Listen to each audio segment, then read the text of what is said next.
Assalamualaikum mga sisi. Kumusta po kayong lahat? Ito, nandito na po ako sa bahay namin. So, ngayon is back to normal na. Nagtatahi na po ako. Tapos, ngayon ay na-prepare na ako ng aming lunch.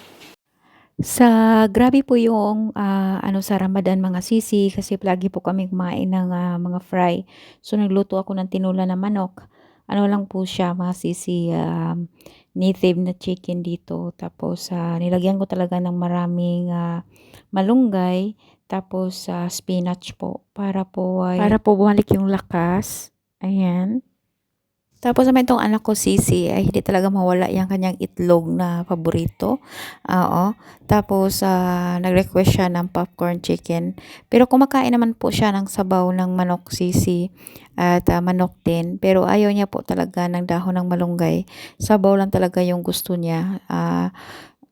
Palagi niya pong hinihingi sa akin na magpasabaw. Pero sabaw lang, walang dahon. Kaya inano ko lang muna mga sisi kasi at least ay kumakain siya.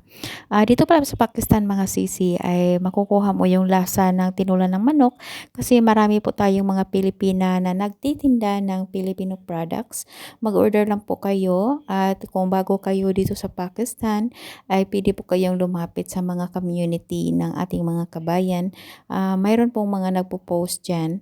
Mga legit naman sila mga sisi. Kung gusto niyo po talagang makasigurado, mag-comment lang po kayo at bibigyan ko po kayo ng FB account ng mga legit na nagtitinda ng Filipino products dito sa Pakistan. Kasi hindi mo talaga makikita yung mga Filipino products lalo na sa mga sangkap dyan sa mga iba't ibang sari-sari store. Wala po talaga dito sa Pakistan mga sisi. So, para maka-purchase ay through kabayan natin mga sisi. Ma-deliver naman iyan through courier. So, hindi po kayo mag-alala mga sisi. Ang ating pong mga kabayan ay very easy to approach po sila mga sisi. Ang pagbayad lang po sa kanila ay through online payment. Pero kailangan po talaga ay magtanong-tanong muna kayo kung ito ba ay legit or hindi. Okay? So, comment na po kayo mga sisi. Huwag po kayong mag-alala. At mayroon po akong i-deliver mamaya. Ito po yung damit na aking i-deliver. Actually po, 5 po ito. Iba't iba po yung design niya. Kasi ang may-ari po nito ay aalis po end of this month. Papunta po sa ibang bansa. Anak po ni Mr. mga sisi. Kasi po, doon na po talaga sila naninirahan. Nagbabakasyon lang dito at nagpagawa ng kanilang bahay at pinarentahan din nila. So, ito yung pinatahi niya sa akin. Ni-request niya ito kasi ito po yung susuotin niya. At gabi na mga sisi, ito kasing anak ko, pang mga bata dito sa Pakistan ay marami pong natanggap na ED mga sisi.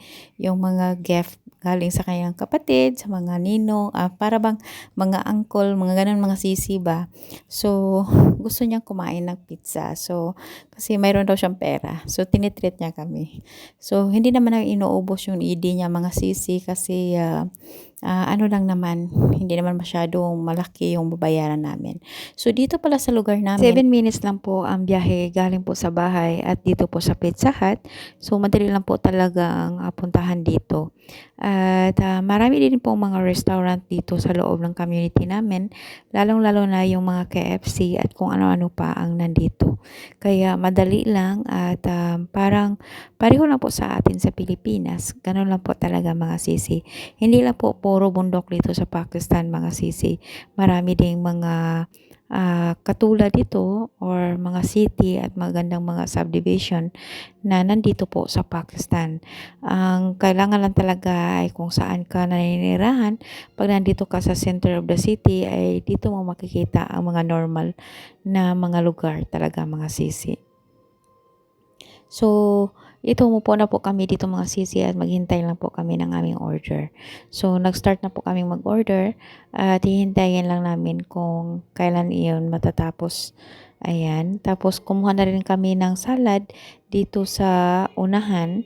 Bibigyan kanila ng isang plato mga sisi at nasa iyo iyan kung pupunuin mo ba itong masyado o hindi.